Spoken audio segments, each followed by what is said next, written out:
te whia muri e tau vaenga lalahi o mara atori te uwhakat utunga o whakawhare ako, ne ora te tamariki te whiria whao ma mata ki ni uwaru i haafuasia, whakatahe mut o whai ako mo ihi o te mao whanau. O tana tau whia ilo i pene e whiawhia e te tanu nā tau mua i te whai toka lahi aia.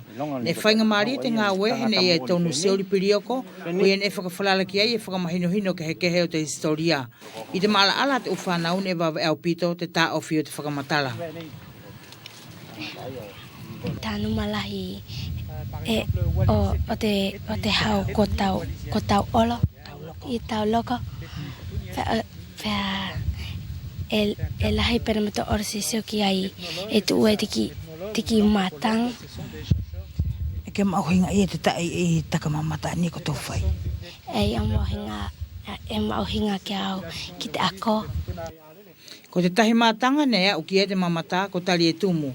Ko he konga mea e maari au pito tana historia o hanga e peka utu leve mo ihi atu potu.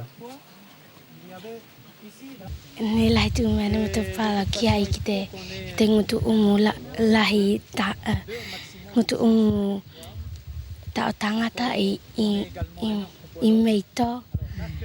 Pea e mato nafane i tari tumu e mato whakamatala mai te historia o tari tumu. Pe e te whai alalahi alalahi maka ko te ala aia te kau ariki. Ia longo mauhinga ne lawa ke tā ofi e te uwhanau ako, e kawai e te whanolahi ka whai ana i Karetonia e te kamata o Augusto, whakamanatu o te kuatao ni mga furu, o te mao o te ki makakere ko te lapita, i te ukonga whenua o te Pasifika.